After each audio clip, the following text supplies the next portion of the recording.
میدونی خلیل برگرده و بفهمه چه آتیشی به پا میکنه؟ چه آتیشی به پا میکنه؟ فوقش اینه که قید برادری رو میزنم و میذارم میرم دنبال زندگی خودم. واسه خاطر یه زن. آره واسه خاطر یه زن، ولی نه هر زنی.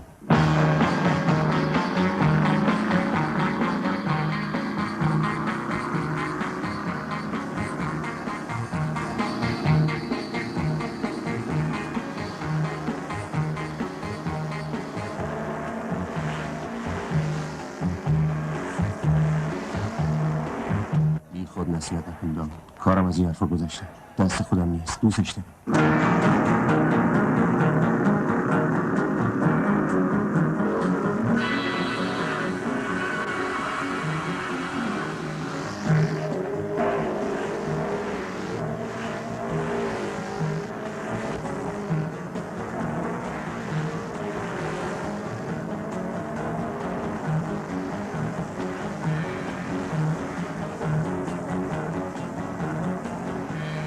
بهترین شعاریه که دارم تو زندگی میزنم. ولی بازم دارم میگم خوب فکراتو بکن آجا. فکرامو کرده، میگیرمش. بسم الله الرحمن الرحیم.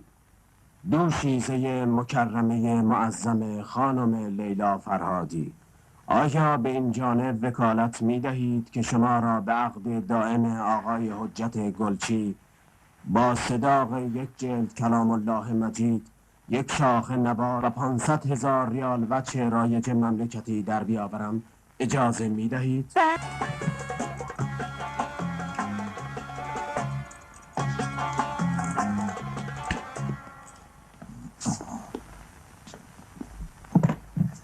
آخه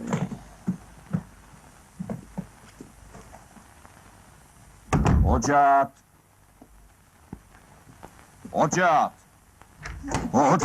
چه سیغه‌ایه کیویی؟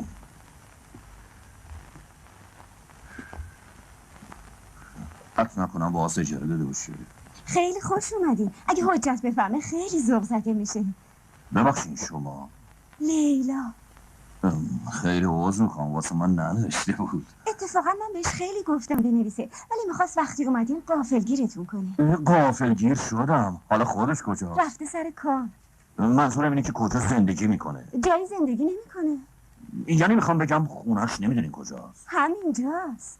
همینجا یعنی؟ بله من زنشم. چیشی؟ زنش. یعنی عروسی هم کردین؟ بله. مبارکه، خیلی خوب کاری کردین. ولی آخه منو ببخشین، من یه خورده قاطی کردم. همچین شما هم جای من بودین قاطی میکردین نمیکردین؟ خب بله، بهش گفتم به خدا بنویسه براتون. حالا خودش کجاست؟ دانشگاه مانشگاه رو ول کرده حتمنی ها؟ بله. خدا تو شکر. بذاریم بهش تلفن بزنیم. نه نمیخواد. بذاریم من خودم برم سراغش. آخه ما هم باید غافلگیری نمی کنیم. خداحافظ. بذاریم یه چیزی براتون باشه برد بانو. داشت بانسا وایسا. حالا سر منو که میتونی کلا نزنی، سر خلیلم میتونی شیره رو مالینی. اون دیگه منو حجت نید. پا میزره میخه خیرتو تا شایی آخرش حلقومت میکشی. دورتو گم کن تا نایدم با لغت پرنده سر بیرون. اینجا دیگه پول مفتی تو کار نیست که خرج نشه یه سرکار یا ولگرده اون بچه گرتی بشه. بخون آقاسه، تا میتونی کارکاره بخون. آره ما بخون. هر چی دلت میخواد رازه بخون. انقدر بخون تا خوندونت برام خونه. پس بذار روزه هرم واسه بخونم. اگه خیلی خاطرش میخوای فقط وایسا دم در نزا پاش برسه توی کارخونه. آریش کن که دیگه دستش به جای بند نیست. بهش بگو قاسم گفت همینقدر که ماهیانه یه چیزی واسه کنار میذارم برای هفت پشتت بسه. خیلی؟ نه باریکالله، خوشم اومد. رو اومدی. بازم بیا. روح شاد خلیل که چی به موقع سرد شدی کوچیکتمه. تو باز داوود باشی نه؟ چی میگی مرد؟ یعنی تو یکی هم بخواه ما رو نشنسی؟ یه نگاهی تو آینه بنداز بگی خودتو میشناسی؟ ولش با، میخوام شکار که خودمو بشناسم. من تو رو باید بشناسم که میشناسم. فقط داشت قاسممون این وسط داشت یواش یواش فراموش شد میکرد. آها بازم که داری راه تو عوض میری، اینجا خیابونی یه طرف هست. نداشت، من رامو میشناسم، میدونم که دارم درست میرم. حتم داری؟ انقدر که داشتم سفارشتو به رفیق جونجونیت میکردم. آره شنفتم، ولی خب ایرانی نیست. یعنی بعضی وقتا آدم دست خودش نیست، خودش هم نمیدونه داره چه غلطی میکنه. میدونه خالی میبینه و شروع میکنه به جفتک انداختن. چون میدونه پرش هم ما همینیم. نه اینو راست میگه جونمود، این پاروخانی سرش نمیشه. جفتک انداختن تو زهر داشت. بازم چشت افتاد به اربایت هارد شدی؟ صدا تو بلندتر کن تا کارگران بشنفن. گفتی ارباب یاد اون خدا بیامرز افتادن. خدا رحمتش کنه. میگفت کار کردن یه جوهری میخواد که بعضیا تو تنشون نیست. یعنی غیرت کارو ندارن، جاش تا بخوای چاپلوسن و دو دوزه باز. همچی که بهت برسن دستا رفته رو سینه و سر افتاده روشونه، ولی خدا نکنه دور دستشون بیفته که عین گربه کنگ میکشن تو رو. حالا میفهمم بیرا نمیگفت. خدا رحمتش کنه، راست میگه. آدم وقتی اشتباه میکنه و سر میخوره یاد باباش میفته. بعد 40 سال کارخونه داری خدا بیامرز خام ما شد. بابامو میگم، ما هم خام داوود شدیم و گفتیم تو داش و رفیقمونی، میتونی مثل خود داوود یه پشت باشی واسه ما. غافل از این که نامرد جون به جونش بکنی بازم از پشت میزنته. حق با اونو داشت، درست میگه. آقا حاج احمد، احوال شما چطوره؟ چرا بی خبر؟ زودتر خبر میدادی. از بذار یه چیزی رو خلاصه واسط بگم. حتما خبر داری که اینجا 2 سهم بیشتر نداری. نفهمیدم. 2 سهم بیشتر ندارم. یعنی بذار من چی؟ خودم روشنش میکنم. کاری نکن. 2 سهم 4 سهم کارخونه به اسم منه. تو موندی و 2 سهم دیگه هست که اونم یه صورت حساب بالا بلند واسط دارم. یعنی چی؟ یعنی 2 سهم اینی که میبینی فدای نشگی شد، رفت پای دوانجاتش.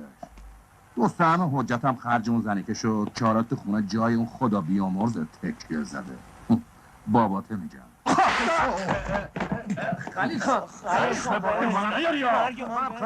آدم نیست خفه شو.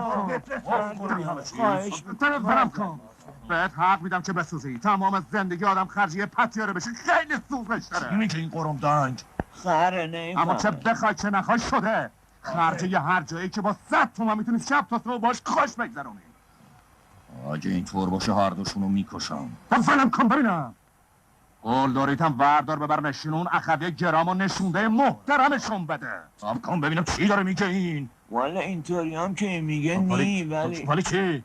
خب برات میگم، بعدا برات میگم. کجا میشه پیداش کرد؟ کیو؟ حجتو باز سر کارش بشه. پیداش کن بفرستش خونه. صبر کن خلیل. نعش جفتشون تو همون خونه میندازم.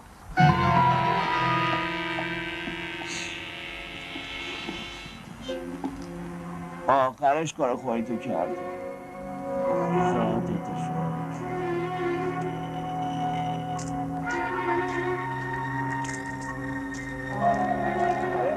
یه دقیقه صبر کن. جون داود یه دقیقه تحمل کن.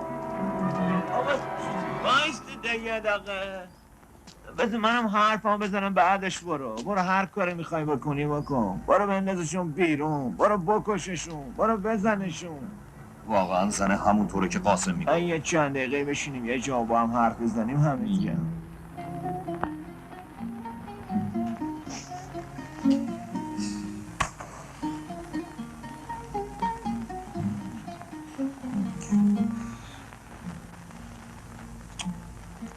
خلاصه هر کاری از دستم برمی اومد به روح آقام کردم.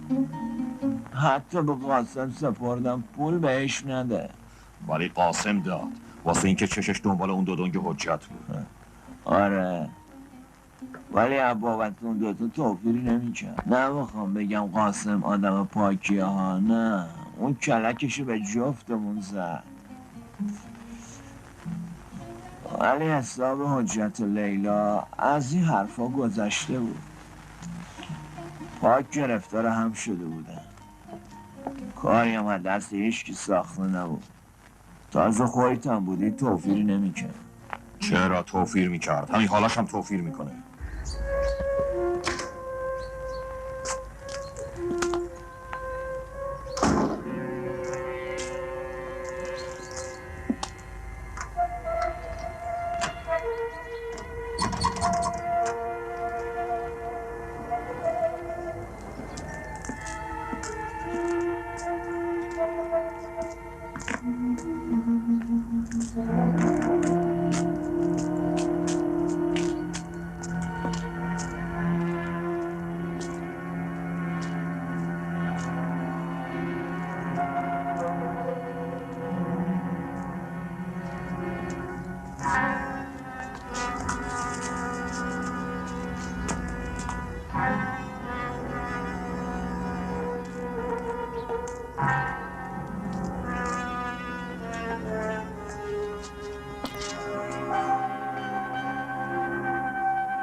نبودش خیلی خواهم گفتن رفته میره یه راست کنه.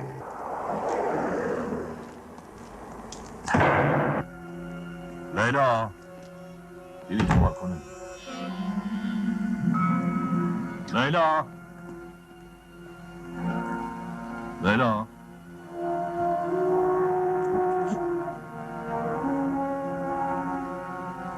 داوود سلام داشتم کو باباش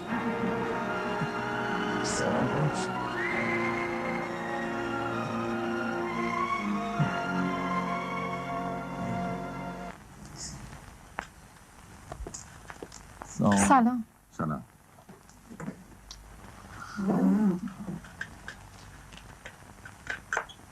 فهمیدی خلیل رو گرفتم؟ آره کجا فهمیدی؟ اون رو بشنم کی شناسی؟ روزنامه نوشتم. ای آقا که زود خبرش روزنامه رسید. ولی میگن اون نکشتتش.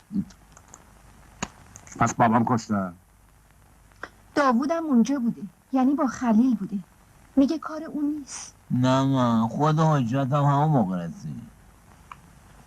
نوشته اون تنها دم همون بوده. خب آره ولی پیش از این که برسه کارشو ساخته بوده. حالا چی کارش میکنن؟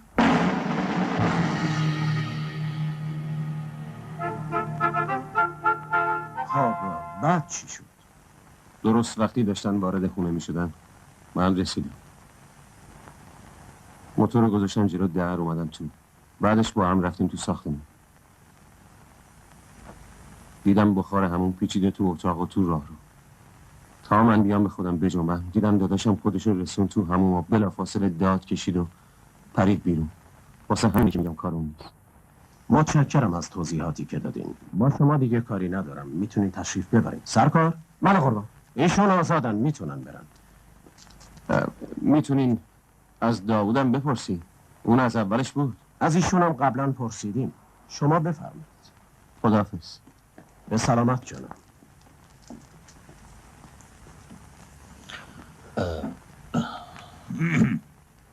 ایشون آزادن میتونن مرخص بشن. ممنون. یعنی فقط تا اطلاع بعدی از حوزه قضایی ما خارج نشید. چشم. ممکنه برای تکمیل پرونده به کمکتون احتیاج داشته باشید. بله چشم. فقط میخواستم به عرضتون برسونم اونطوری که داشتم گفت ما با هم نرسیدیم، یعنی اونم درست همون موقع رسید ولی جدا جدا نه با هم. بله متوجه شدم. ولی این مسئله گذشته از اظهارات شهود مربوط میشه به اثر خونمردگی زیر ناخن مقتوله که ضمن کلنجار با قاتل و احیانا خراشیدن تن قاتل ایجاد شده. خوشبختانه اثری از خراشیدگی در تن شما نیست و با آزمایش خونی که از شما به عمل اومده ثابت شده که گروه خون شما با گروه خون قاتل یکی نیست. بله. کاری ندارم. میتونی تشریف ببرید. قربان آوردمش. همونجا باشه. واسه تا صدات کنم. چه بدبختی داریم. چی شده؟ چیکار کردی؟ چه میدونم والا. داشتیم واسه خودمون جنس میخریدیم. میگم داشتیم میفروختیم. حرف نزن. چشم. آره جون من تو گفتی اینا باور کردم. پلیس آگاه پسر میدونه با شما انگلا چجوری باز رفتار کنه. باید نسلتون رو بسوزونه که نسل شما داریم میسوزونه. چه میگی آقا میخ؟ بی پدر مادرها 10 تن جنسی میذارن کف دست مشتری میگن 40 تن. توف با اون غیرتتون بگم که ندارین، شرف بگم که بو نبردین. به چی بگم آخه؟ بگو به گور پدره. ساکت باش. به گور پدر قرمساق یکی که آقا هرچی معتاد مردین افتخاره خانم. الان یه کشته باید میکنم که سال دیگه با برف بیه پایین. ولی خود نوکرتم حالا چی؟ قربون تو چطوری؟ پر بدک نیستم. تموم شد یا نه؟ خدا بخواد تموم شد. نیست. حجت کو؟ گفت شب میبینه. جاش برام کنی که تو اومدی و کشتیش. چی؟ عوضی فکر میکنیم حجت جون. این چی داره میگه؟ من کشتمش؟ کشتیش به ناحقم کشتیش. این که بیشتی میخوام با حرف بزنم. حرفی نداریم با هم. بالاخره یه روزی عاشق میشی و زن میگیری. مثل همه.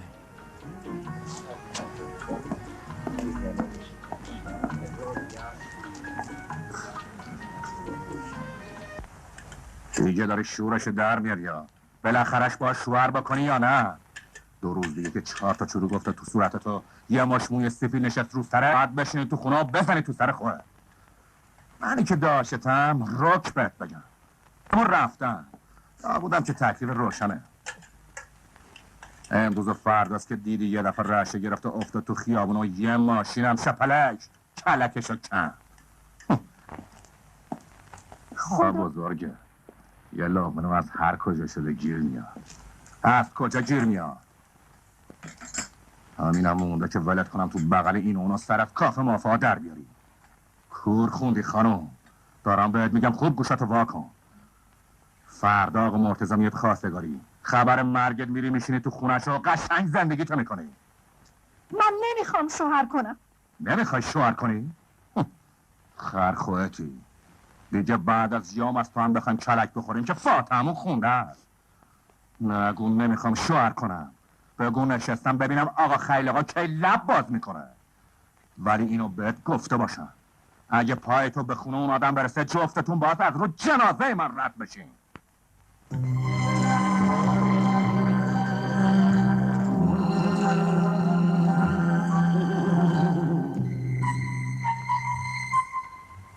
بفرمایید تو خیلی آقا. بفرمایید.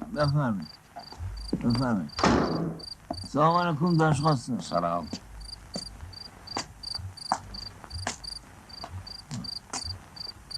باید یه دقیقه باید کار دارم. شما بفرمایید تو معلوم میام خدمت.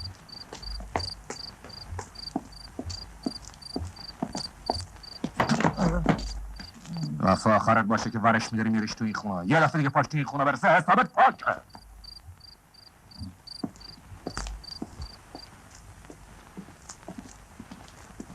بفرمایین بشینیم. خوبه راحتم.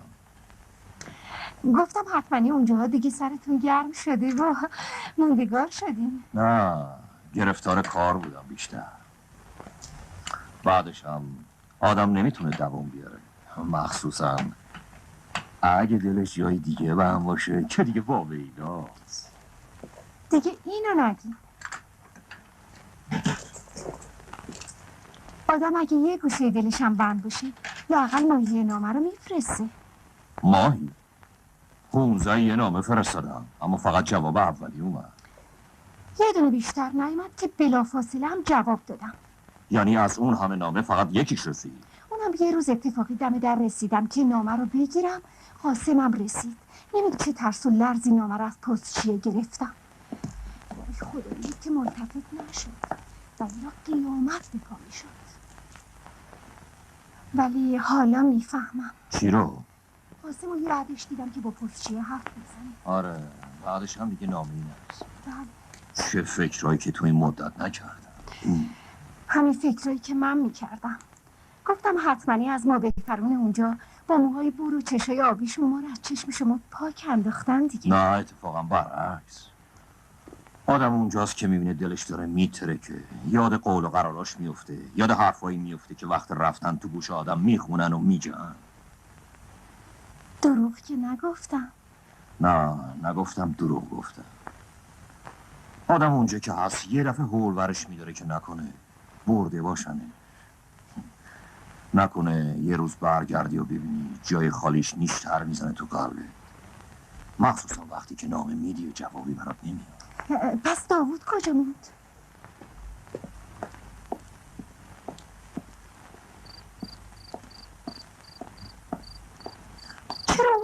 نشستی داوود بازم که الان میام آبجی داشتم سیگار میکشیدم. پاشو بریم تو پاشو ای بشش بذار تازه به تازه پاشو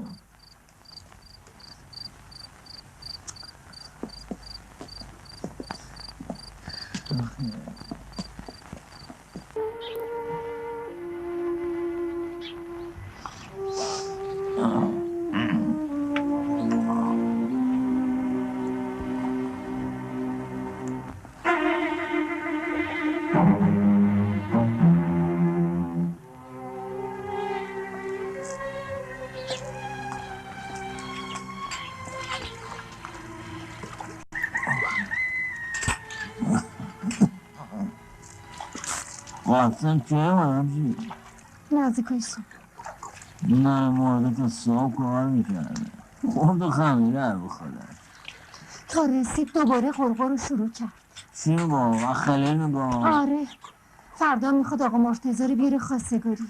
واسه تو آره. بک اینجا شما مخش با همگوشت بزباش گرفتی باتونه تو چی گفتی؟ چی بگم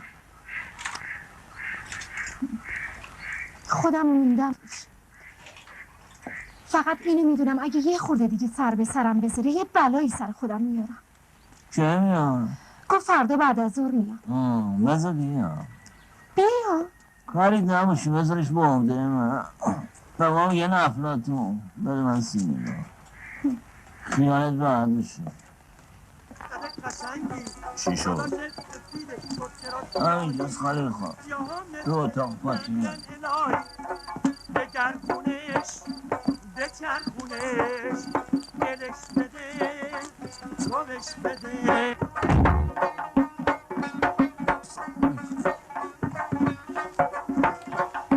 مشکلی دارم بس دیگه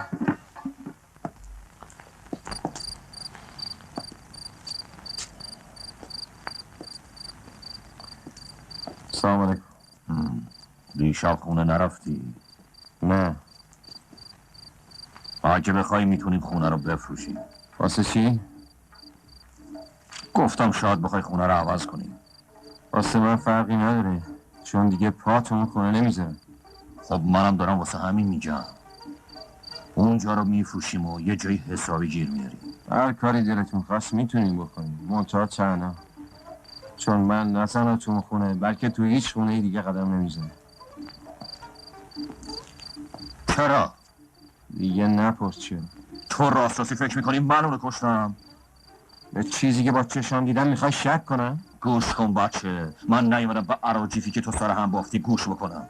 اومدم بشینیم مثل دوتا آدم درست حسابی با هم صحبت کنیم. شاید قبل از مسافرتم باید این کارو میکردم. حالا دیر نشده. راست میگه دیگه کوتاه بیا آقا جون تمومش کن دیگه. حجت جون از خر شیطون بیا پایین داداش. ده وایسا این بچه بازی ها چیه دیگه؟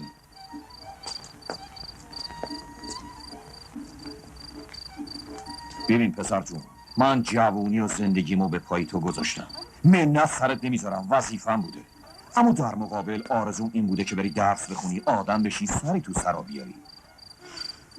گفتم این کارخونه به کمک بازوهای من و مغز تو رونق بیشتری میگیره. ببین دیگه 4 کلم خوندن و نوشتن که ما 40 سال پیش یاد گرفتیم به درد این سال زمونه نمیخوره.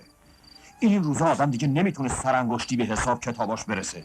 کارگری که دیروز جای امضا انگشت میزد امروز وای میسه پای ماشین ریز و درشت دستگاه رو به انگلیسی برات میخونه. وقتی داشتم میرفتم گفتم این کارخونه با این چند تا دستگاه اموراتش نمیگذره. دستگاه‌های جدید میخواد. میخواستم تو رو بفرستم. گفتم از دانشگاه میمونی و الاف میشی. غافل از این که رفتنم همه چی رو به هم میپاشه. آدمی که مثل تخم چشام مواظبش بودم به راهی کشیده میشه که هیچ وقت فکرشو نکرده بودم. حرفاتون تموم شد؟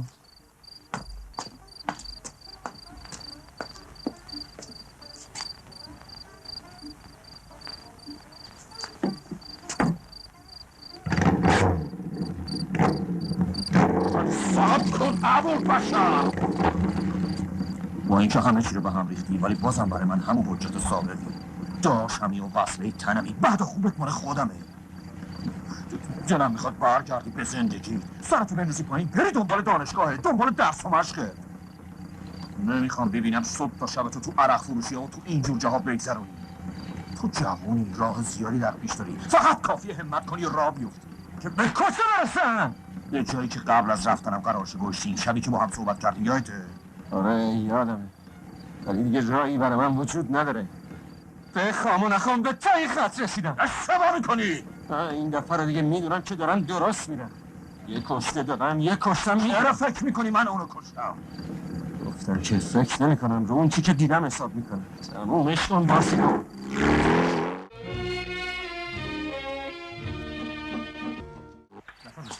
بفرمایید تو اجازه. خیلی خوش اومدید. ببخشید. خواهش می‌کنم. بفرمایید. بفرمایید تو دیگه، مسئله خودتونه. بفرمایید خواهش می‌کنم. بفرمایید. خیلی خوش اومدید. طرف راه کردید. بفرمایید. سلام. بفرمایید. سلام علیکم. حال شما چطور آقا؟ حالتون خوبه؟ بفرمایید. سلام علیکم. بگو چند شویه بریزه برد.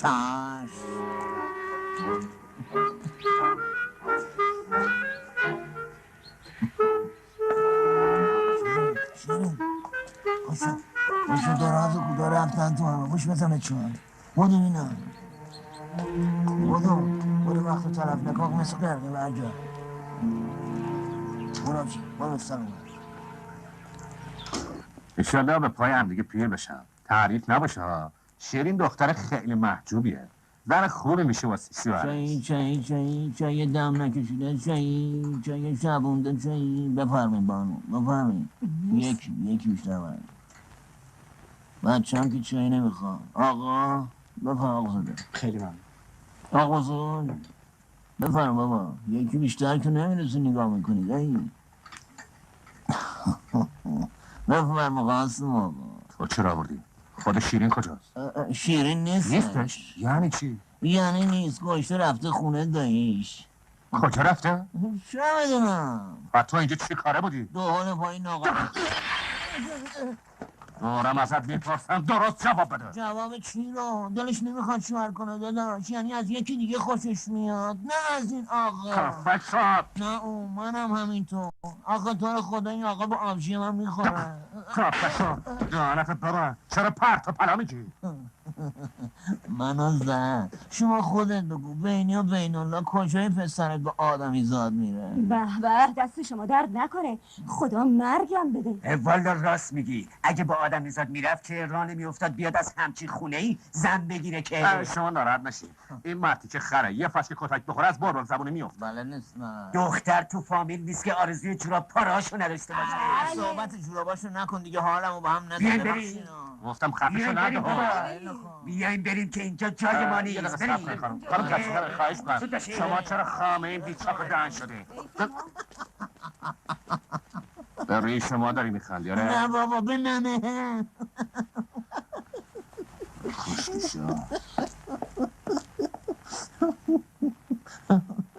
پرشون دادم. میخوای خودم باهاش صحبت کنم؟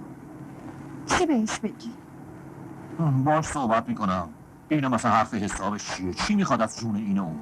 حجتو که به این روز انداخت، داوودو که به خاک سیاه نشون. حالا ویرش گرفته که تو رو شوهر بده. چی؟ منظورش چی آخه؟ نمیدونم والا، فقط اینی میدونم که اگه تو نخواهی پا پیش بذاری اونم همینطور چپ و راست بخواد آزارم بده میذارم از خونه میرم. کجا؟ نمیدونم هر جایی که صبر کردم دیگه نمیتونم طاقت بیارم. یه خود دیگه هم صبر کنم. اینقدر که تکلیف حجت رو روشن کنم. الان که نمیتونم با این وضع ولش کنم. میخوای چیکارش کنی؟ نمیدونم. شاید بفرستمش بره خارج. خب این مگه چقدر طول میکشه؟ میتونی همین امشب باهاش صحبت بکنی. نه. حالا نه. حالا نمیتونم. چرا؟ خب الان نمیشه. نمیتونم. یعنی اون الان وضعش طوری نیست که به حرف آدم گوش بده. ببین خلیل، یک کلمه بگو نه و خودتو راحت کن. دیگه هم گردن حجت و این و اون ننداز. تو خودت هم میدونی که عوض شدی. دیگه اون خلیل سابق نیستی. ازت هم دلگیر نمیشم. هر کس دیگه ای هم جای تو بود همینطور میشد. نه تو، همه مردا همینطورن. همین که پاشون به خارج میرسه و 4 تا موبور و چزاق میبینن خودشونو گم میکنن. دیگه یه دختر چادری مثل من نمیتونه براشون زن بشه. چی داری میگی؟ موبور و چشزاق کدومه؟ دیگه جانم عذاب نکشی. من خر بودم که تمام این مدت نشست. من تو فکرش نبودم. اگه بودیم اینطور نمیشدی. گوش کن خلیل خان، هرچی که بود تموم شد. با خیال راحت میری دنبال همون چشزاقای موبور. من خودم میدونم چطوری با بدبختی خودم صبر کنم. صبر کن ببینم. صبر کن دختر. خوب نیست تو بیابون مردم هزارشو فکرهای بدبخت میکنن. تو خودت هم نمیدونی چی داری میگی. چرا؟ خیلی خوبم میدونم چی دارم میگم. فقط خواهش میکنم دیگه سر به سرم نذار. برو بلم کن تو رو خدا.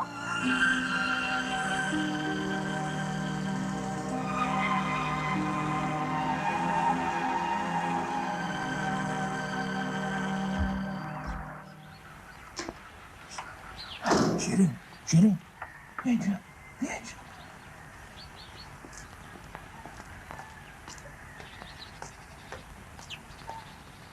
باز که اونجایی؟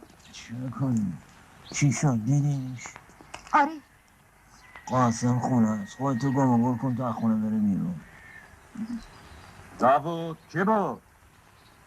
شیرین تویی؟ آره منم. ببینم کجا رفته بودی؟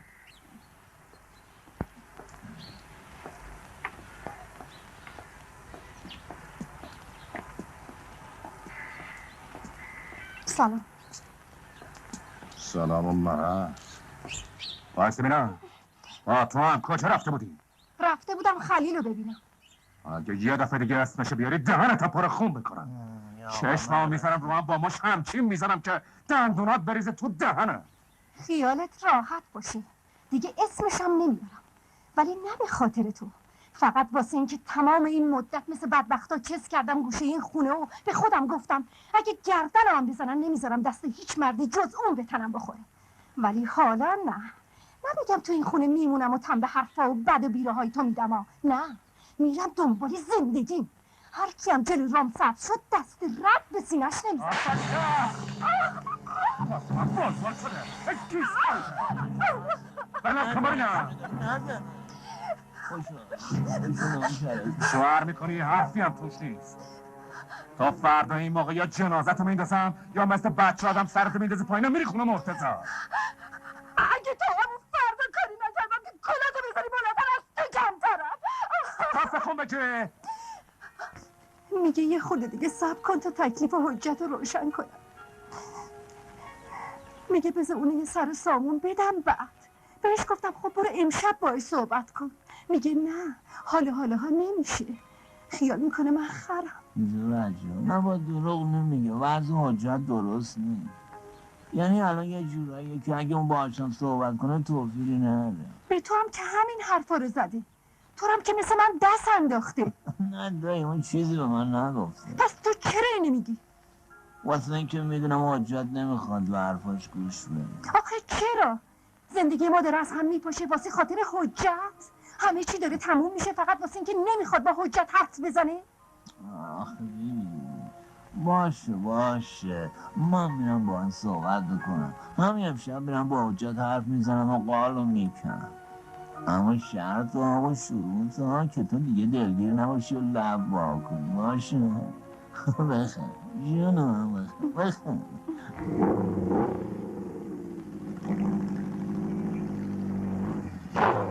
سلام علیکم.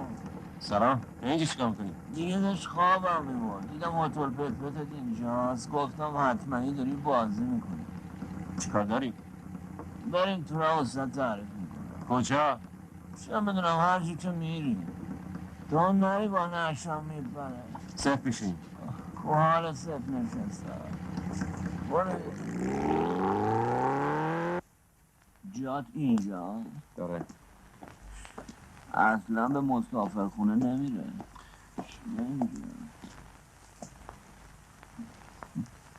آدم فکر میکنه فاتحه دنیا رو خوندم وقتی میبینه انقدر تنها و دل مرده ای. بیا تو.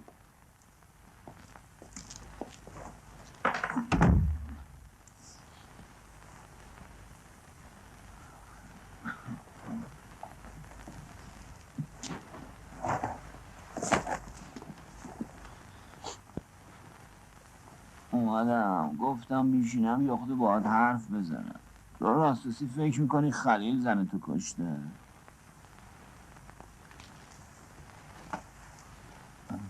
آجا ببین آجا من چطوری میتونم بهت بفهمونم که اون حتی دستشم به دست زنت نخورده. و کی تو معتقدی قسم میخورم به خدا، به پیغمبر، به دین، به آیین اون زنتو نکشته؟ به هر کی که من تو میپرستیم قسم میخورم. من باهاش بودم وقتی رسیدیم، اون رفت تو، من نشستم بیرون که دیدم داد زد دعا بود. خودت هم که همون موقع رسیدی یا دیدی؟ چی رو دیدم؟ که زنم افتاده بود کف همون، اونم خونین و مالی؟ بله باور کن کار اون نیست. فرستادی کم اینا رو بهم بگی؟ نشد.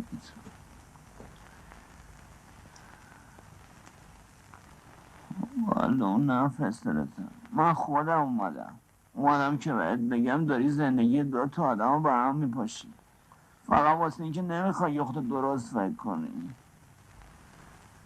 اگه فکر کنم اون نکشته، اگه فکر کنم زنم دیوونه شده بوده و خودشو کوبیده بوده به در و دیوار هموم و کشته شده، اون وقت درست فکر کردم؟ آره؟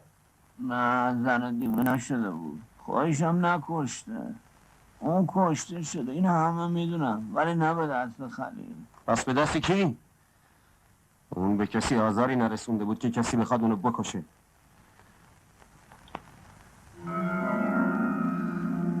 یاد شکر بشه.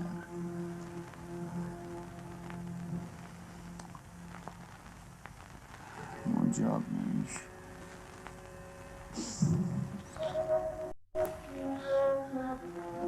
ببین حاجه، خلیل عاشق شیرینه، خواهرمو میگم. شیرینم همینطور. منم همینطور. ما هم عاشقم بودیم.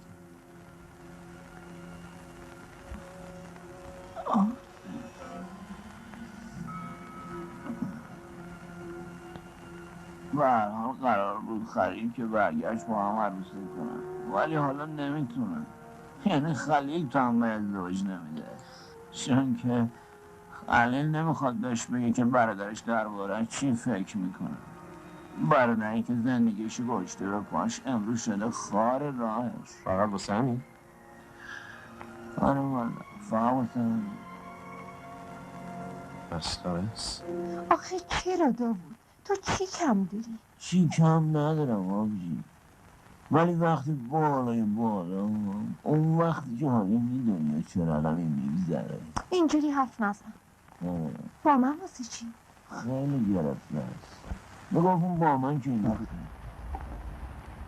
یه داشت 18,000 میشه، 10,000ش هم مال خوده. اونجاست بالا. تو نمیای؟ نه همینجا منصرف میشم تا همینه.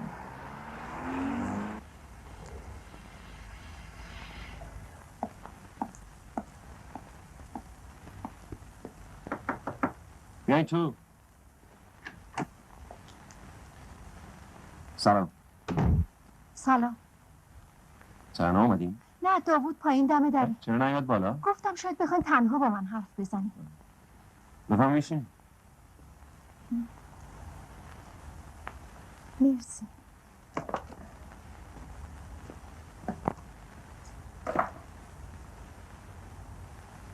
صبحونه خوردیم؟ بله مرسی. یه شب داوود با هم صحبت کرد. جریان رو بهم گفت مثل که فعلا گرفتاریتون سر منه. سر شما؟ آره مثل که داداشم گفته اول باید منو یه سر سامونی بده بعد به خودش برسه. والا نمیدونم چی بگم. خودش که اینجوری میگه. اون گفت شما باور کردی؟ مرسی. نه به خودشم گفتم. واسه همین هم میخواستم باهاتون صحبت کنم. اون داره این وسط کاسگوزر سر من میشه. خودم میدونم. اون چشمش به 4 تا زن خارجی افتاده، این رو اون رو شده. آره داوود گفت دیشب. چی رو؟ اینو که گفته بودی این رفته خارج و برگشته دیگه زن ایرونی به دلش نمیشینه. دروغ گفتم؟ نه نمیگم دروغ گفتی، ولی تا اونجایی که من خریده میشناسم اون زن خارجی بگیر نیست. بعدش هم اینو که میدونم شما رو میخواد. حالا اگه شما واقعا میخوان باهاش زندگی کنی یه خورده باید کمکش کنی. خب چیکار کنم؟ اون چادر از سرتون بردارین و یه دستی به سر روتون بکشین، بشین همون جوری که اون میخواد.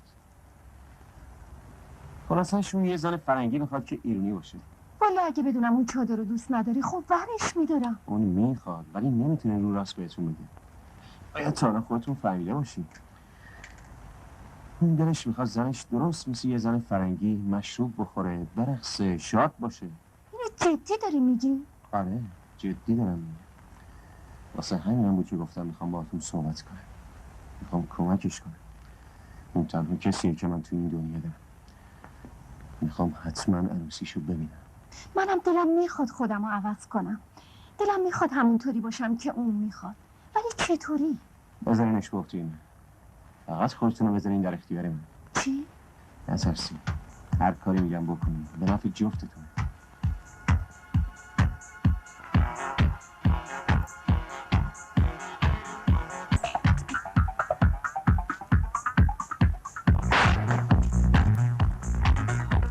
شده داداش؟ خب برود بیا پسر. اگه داشتم نبودی نشتون میداختم همینجا. این جواب اون همه خوبی که در حقت کردم. چرا اینقدر آتیشی شدی؟ تو که این همه روش تعصب داری خب چرا اینقدر دست میکنی؟ بگیرش و خودتو راحت کن دیگه. اگه تا حالا صبر کردم فکر میکردم تو سر عقل بیای. همین فردا تمومش میکنم.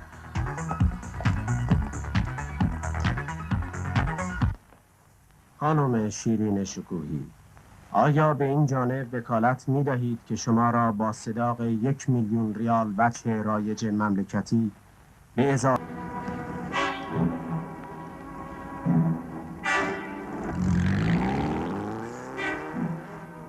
رمان مشکی خیلی مخصوص رمان مشکی زدم.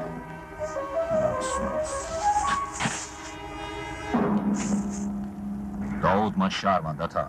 میبخشی. تو که وضع منو درک میکنی. با این موقعیت و حجت میدونی که نمیشه از این بهتر برگزار کرد. ایشالله 3-4 ماه دیگه مفصل خجالتتون در میاد. اختیار داری خلیل خان. این حرفا چیه؟ دایی ما نوکر شماییم.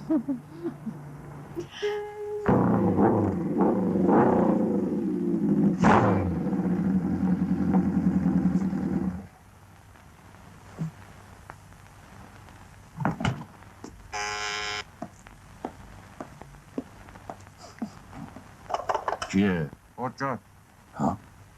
حجت.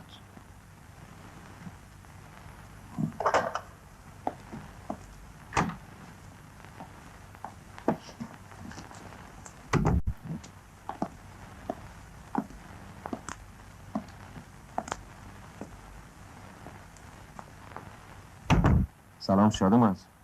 سلام. تویی؟ آره منم. خودمم. انتظار نداشتی؟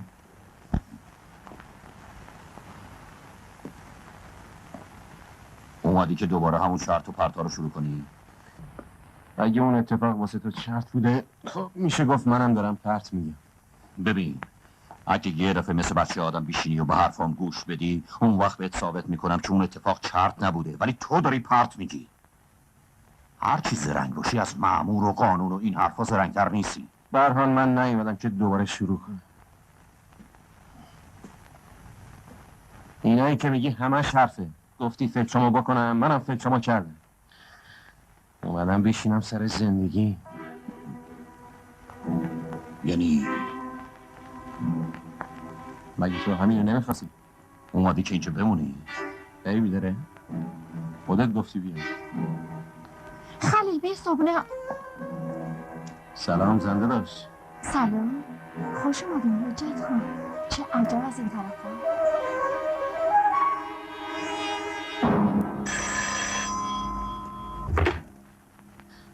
بله. الو. گوشی دست ماشه.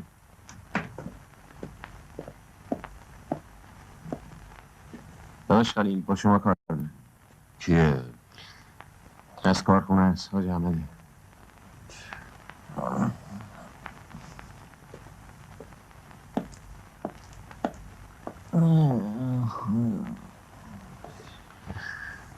چیه؟ چته؟ حاج احمد. باز چورت میزنی که اون باید چورت بزنی که دیشب خودت نخوابیده. امضاش کن دیگه. حاجت، بله داداش. تو مایی نمیخوای بری سر کار؟ نه دیگه نمیرم. پا میخوای چیکار کنی؟ هیچی، یه چند وقتی میخوام بشینم تو خونه. که چی بشه؟ بشین، حوصله هیچ کاری رو ندارم جز یه کار که ایشالا به همین زودی تمومش کنم. شیرین ولش کن، چادر تو منو سرت بریم. کجا؟ میریم سر کارخونه، از اون ورم میریم نهار میخوریم. یالا راه من بیام کارخونه چی کار؟ خب برو برگرد، من 1000 جور کار دارم. گفتم بذارش کنار، اسب برمیگردیم. بدو رجا مینم.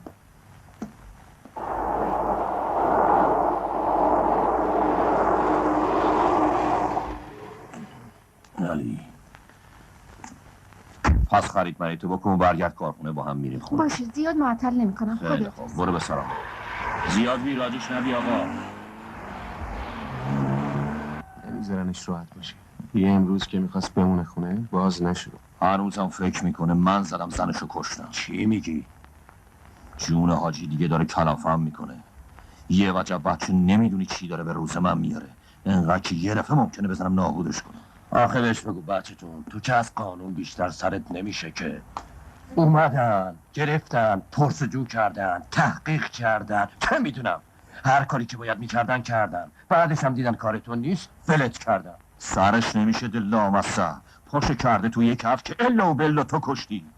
دیگه آخه مگه آدم چقدر به یه نفر حرف میزنه حاج احمد؟ میدونم خلیل خان میدونم چی میگی. بزرگش کردم میدونم تیگی دنده و لجبازیه. تو نمیری نشستم باهاش صحبت کردم، بهش گفتم بی برو خارج، بی برو دنبال درست، بیا مثل بچه آدم سرتو بنداز پایین بچسب به زندگیت. از خر شیطون بیا پایین، اینقدر بچه بازی در نیار. نشستم بهش گفتم من اگه دستم به اون خورده بود از تو یه وجب بچه که هیچی، از استغفرالله از خدایی تو هم واهمه نداشتم.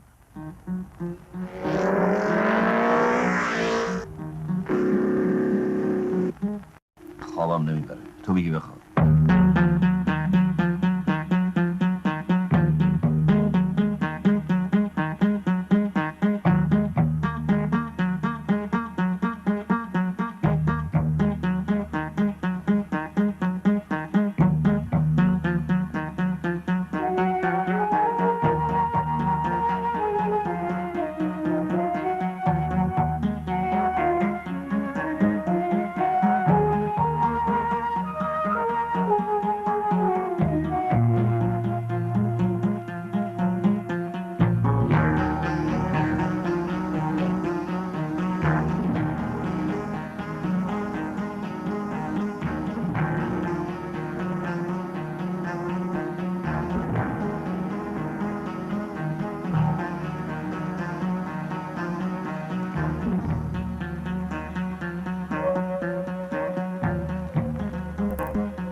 میگم یه فکری به سرم زد. چی؟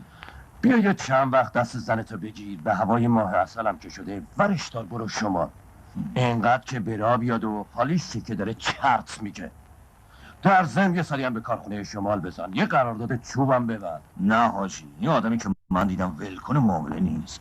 تا یه کاری دست خود شما نده دست بردار نیست. واسه همینه که میگم یه چند وقت بری شمال، اگه بمونی اعصابت هم داغون میکنه، میرسونه به جایی که خدایی به همون نکرده. جام دارم میرسم.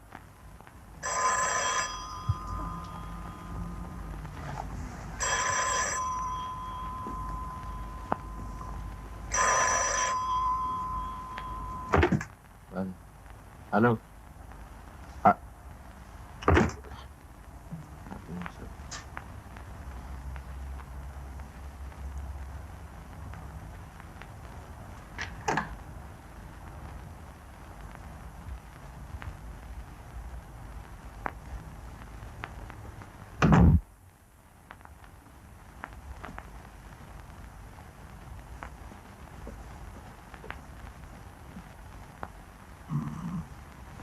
باشی بینم.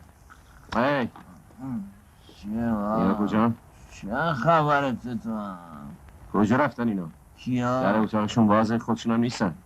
آره نیستن، صبح قرار برم. کجا؟ معصد میگم کجا؟ جاشو دیگه نمیدونم، یعنی چیزی نگفتم، فقط گفتن میریم که خوش بش. بذار بخوابیم دایی. میگم پس چرا من چیزی نگفته؟ میخواست بگه ولی نیده، دیر اومدین خوابیده بودم. وقتی اومدن بیدار بود، خودم دیدمش، چیزی به من نگفت. خب حالا من بهت میگم. آره ولی جاشم میگی.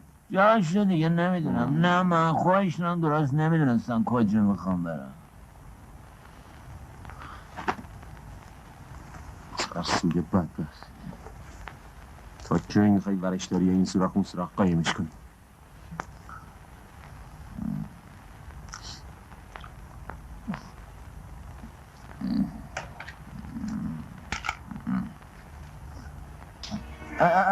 مواظب باش، ما اونا چی کار داریم؟ بدش دستتو بکش کنم. حاجت بده من اونا به دردتون نمیخورم. خیلی به درد من میخورن، میدونم اینا چیه. بشمم تو رو خودت لوس نکن با اونا چی برات نیگرشون میگرم، خیالت راحت باشه. چرا بشمم حاجت؟ اقدام شد. در واکن واکن در رو بیمانی. حالا میتونیم با هم کنار بیایم. تو جنستو میخوای؟ منم جای اونا رو. نمیدونم بهت چه گفتم، خودشونم درست نمیدونستم کجا میخوام برم. چرا؟ اونا خوب میدونستن کجا دارن میرن. تو هم میدونی. گوش کن حاجت، بی خود خواهی منو زجر نده. میگم نمیدونم قبول کن. ای 6 ماه تمام این تو بمونم و رو به مرگ بشم نمیتونم بگم، یعنی نمیدونم چه باید بگم. باشه، ممکنه بدونی یاد رفته باشه. هر وقت یادت اومد منو صدا کن.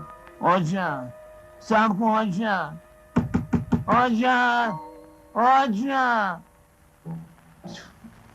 بیمانی.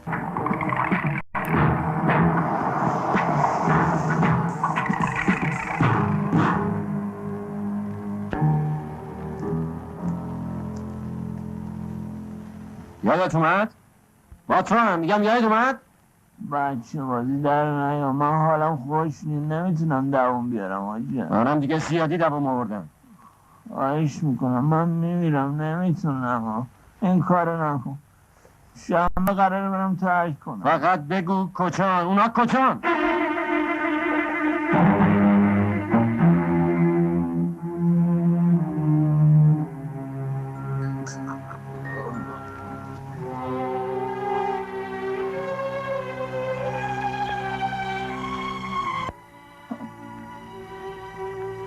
من دارم میمیرم، بهت گفتم که نمیدونم، دروغ که نمیگم.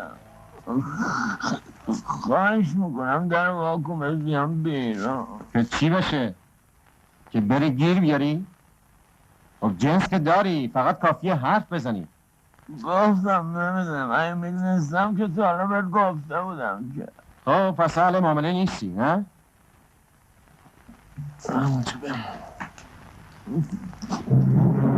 تو نمیتونی این کارو بکنی، با جون یه انسان که نمیتونی بازی کنی.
صدا میشنوی؟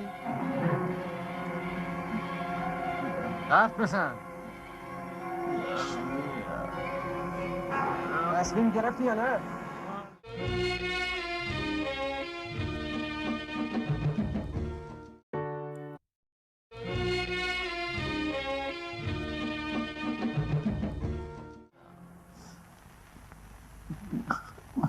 میگی کجا رفتن؟ رفتن شما. خودم حدس میزدم رفتن شما. الانم داشتم راه میافتادم که برم.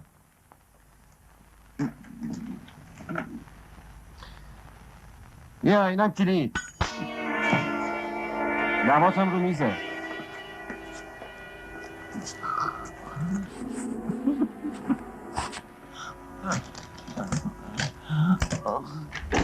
سخونم نمایش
نگرده منم بره.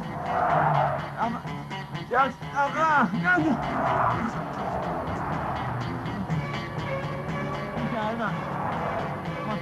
چیکار میکنه آقا؟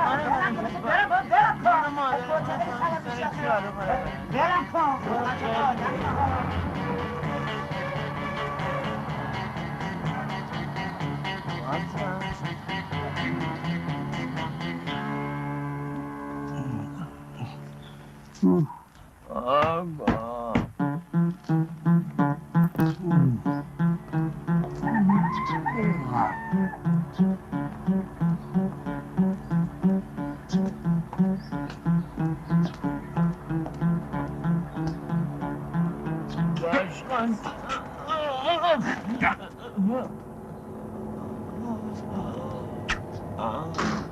قرش از پل گذشت مثل آشغال پرتت کرد بیرون؟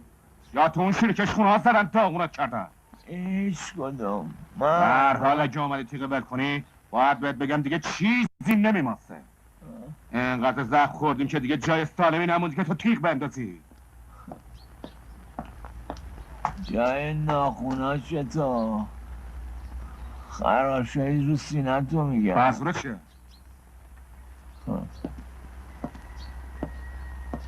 خراشایی رو سینه. با تو هم چی میخوای بکی؟ دیگه حرف بزن. داشت من 2 روزه که دوا نکشیدم تمام استخونم داره تیر میکشه. زیاد به حرفم نره تا وسط بگم. نه باریکلا رو اومدی. خب بنال ببینم. زیر ناخونای زن حجت خون پیدا شده. قانونی هم گفته مال وقتیه که زنش با قاتلش کلنجار میرفته. یعنی خون مال قاتل. خب این چه ربطی به من داره؟ من داشتم خوب میشناسم. من قضیه درگیری های تو و حجتم که سر لیلا داشتیم با خبرم. روزی هم که کشته شد ما هم با خلیل بودم. بعدم که جای زخم رو سینه تو دید. دعوا نزدی زده به سرت. برو تو جعبه اسلام من یه بسته است. ورشتر بکش سر حال بیا که اینقدر جفنگ نگی.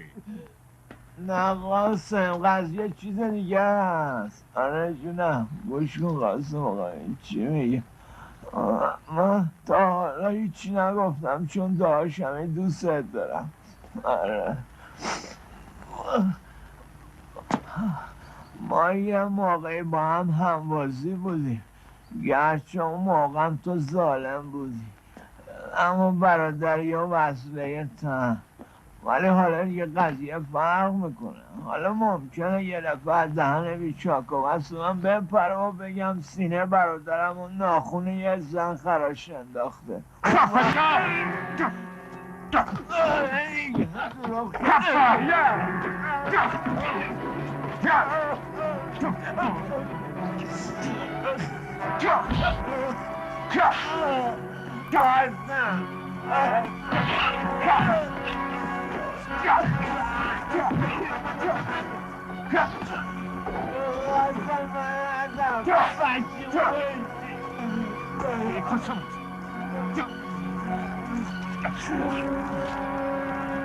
اینو دیگه باور میکنم هر موقعی بالاخره یه روزی یه جایی سنگاب بکنم. حالا تو محترم نشده یه پای ها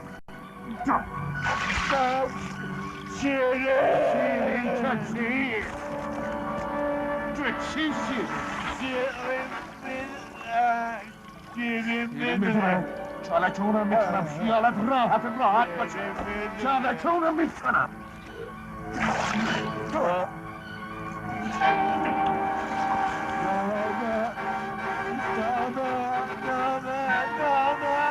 نامه حرف بسن. حرفتو بسن. واضح نامه چیه؟ خیال میکنه بعد یه عمر هنوز تو رو نمیشناسم. خیال میکنه انقدر خواهم که یه راست را بیافتم بیام بگم تو قاتلی. میدونستم وقتی بفهمی کارم به اینجا میکشه. صابیه رفتم کارخونه. زودتر بنا. یه نامه دادم حاجی احمد. گفتم اگه تا فردا برنگشتم نامه رو بده کلانتره. کفه ببینم. چرا خودت نرانتری؟ واسه این که من مثل تو نیستم. حالا که میبینی فقط واسه اینه که واجهت داره انتقام لیلا رو میگیره. اون میخواد شیرین رو به تقاص زنش بکشه. اگه شیرین یه طوری بشه دیگه چیزی واسه من نمونه که به خاطرش زنده بمونه.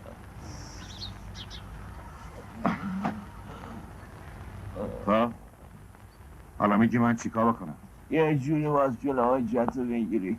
من که نمیتونم، تو باز یه کاری بکنی. ای تو نظر شیرین قربونی یه ماجرا بشه منم باز دهنم میبندم و دیگه هم با نمیکنم. حالا کجا؟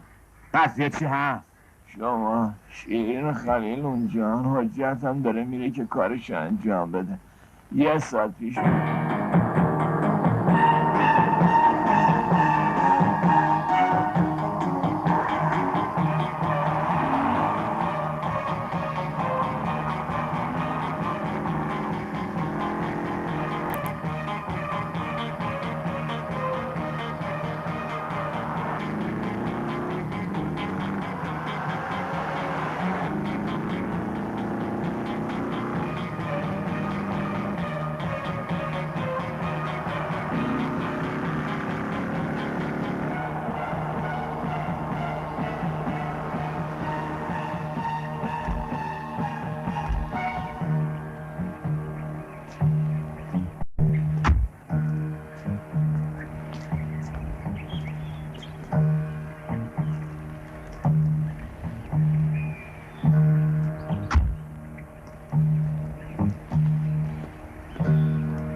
دور از جونت مثل که سرما خوردم. ای بابا من میرم بالا لباس عوض بکنم. خیلی خوب. 7-8 قرص ویتامینم برو بالا زندگیمون بیریخ نشه. باشه. ببین کی؟ اینجا. الو. توی اوجا. از کجا فهمیدی؟ یعنی میگم از کجا داری تلفن میکنی؟ ما چرگو همین الان رسیدم. چی؟ نه کاری نداشتم، اومدم تو رو ببینم. نه ویلا نه. ببین یه جایی بیرون قرار بذار ببینمت. خوبه.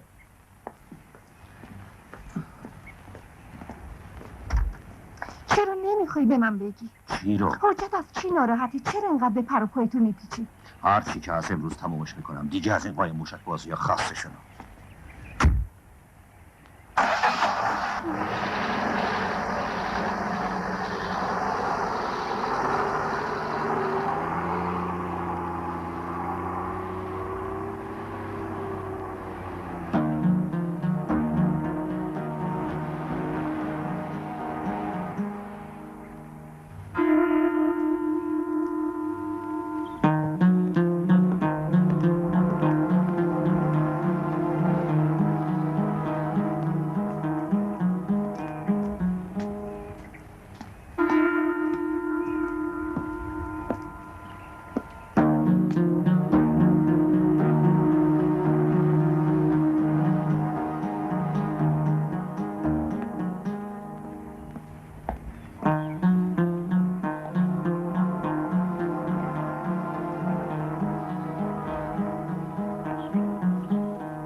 شیرین خانم، کیه؟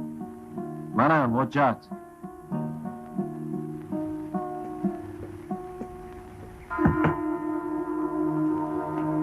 حجت؟ سلام حجت جون، همین الان خلیل اومد دنبال تو. آره دیدمش. دیدیش؟ آره. بس چرا؟ خیلی حرفاست که میخواستم بهتون بگم. برای همین دلم میخواست تنها باشم. با من؟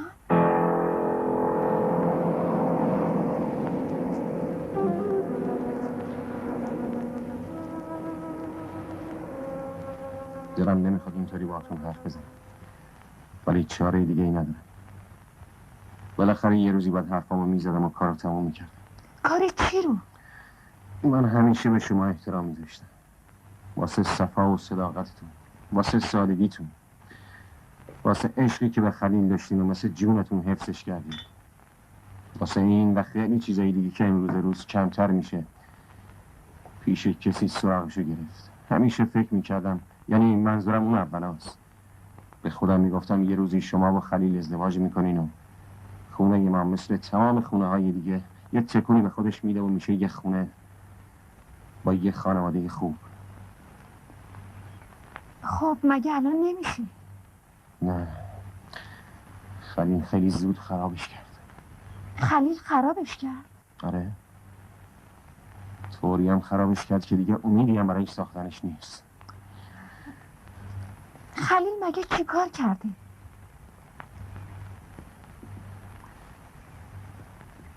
دنبال من بیا تو بهت بگم چیکار کرده.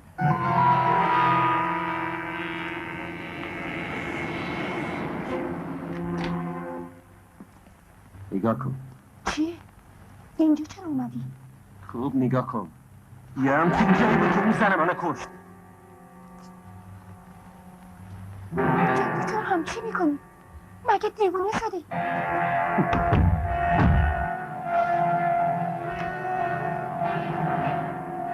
آری رو که خلیل با لیلا کرد میخوام منم با تو بکنم. بلم کن، جیر میکشم. دارم نمیخواست این طور میشد.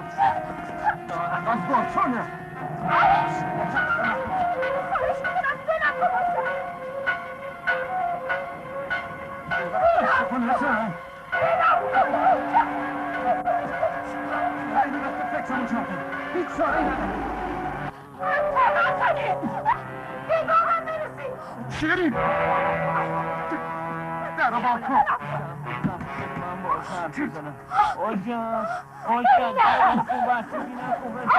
سن منم همینطور التماس من داوودم، گوش کن ببین چی میگم حاجم.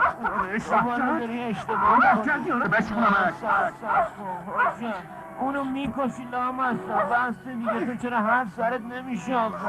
به خدا خلیل زن تو نکشته، کار اون نی، کار قاسمه. خودش هم الان اومده بهت بگه مگه نه قاسم؟ خواهی تو نیومدی این توش بگی. بچه میخوام باید حرف بزنم. باور کن حجت جون، شیرین رو ول کن، به خدا حالم پشیمونه. بیا حجت. حجت بیا بیرون، اونو ولش کن، بیا بیرون. من زنتو کشتم. میبینون دیگه، دیدی که خودش هم گفت.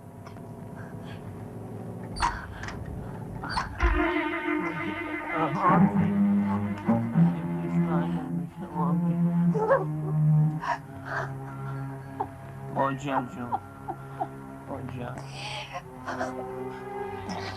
چه حالی داری؟ خدا رو شکر کن که این بار به خیر گذشت. ما میتونیم بازم دوره هم جمع شیم. قاسم سهم کارخانه‌ات برمیگردونه، هر کاری دیگه هم بخوای واسه میکنی.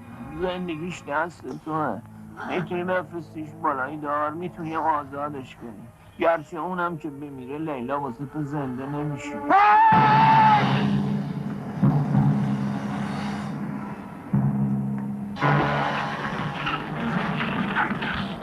دستان من کشتی ها کشتمت.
گفتم کاری نکن که خرابتر بشه.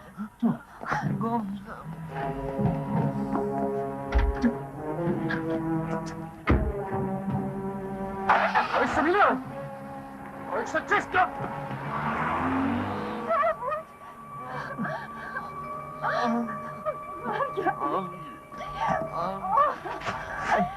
یه کاری بکن.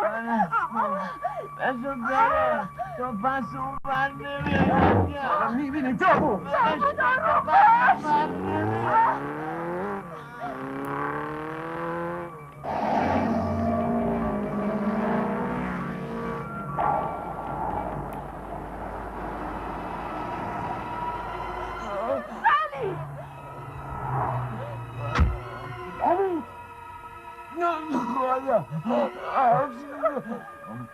چی شده؟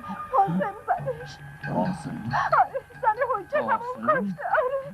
آره برو دنبالشون. حجت رو زنده نمیذارم. بلندش کن برسونیش بیمارستان. بلند شو بلند شو. نه تو برو من خوبه. یالا پاشو یه فکری بکن. یالا بلند شو. بلند شو. نه اتفاق میفته. من میرم حالا من موندنی باشم.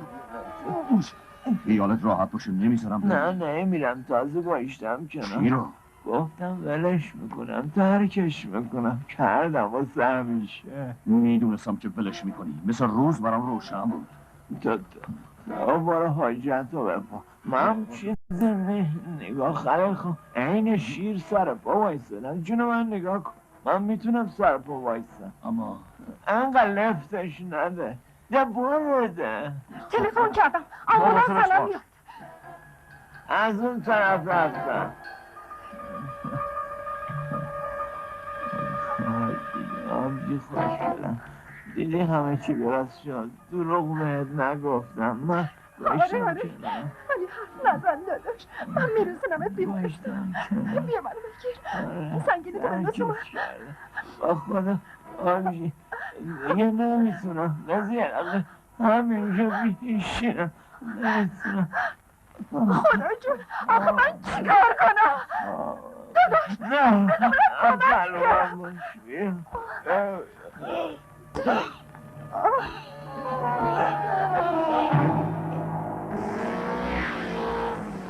داداش داوود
فرار میکنی چه صحبت ها؟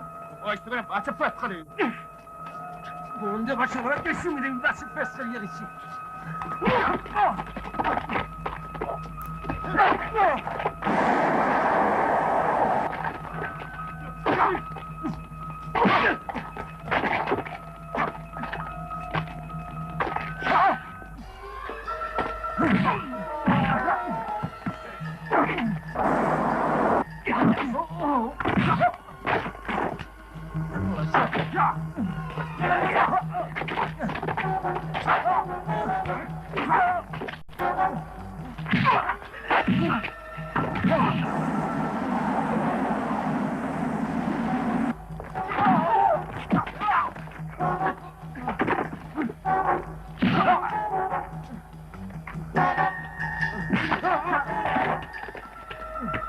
داشت پریسه من نشد چهار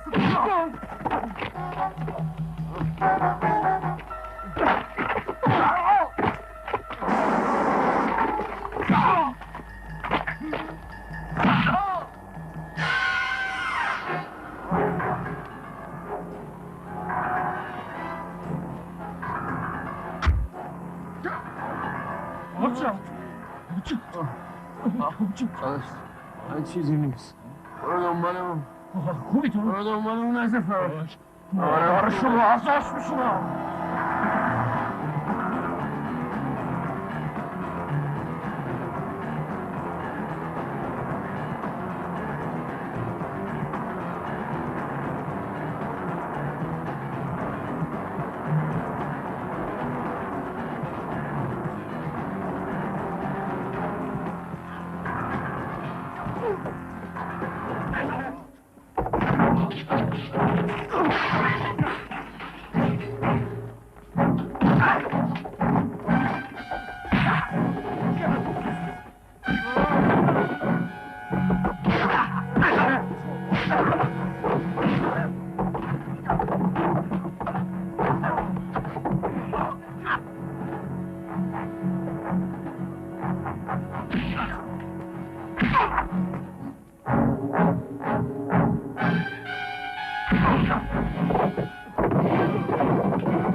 من نمیدونم چی بگم.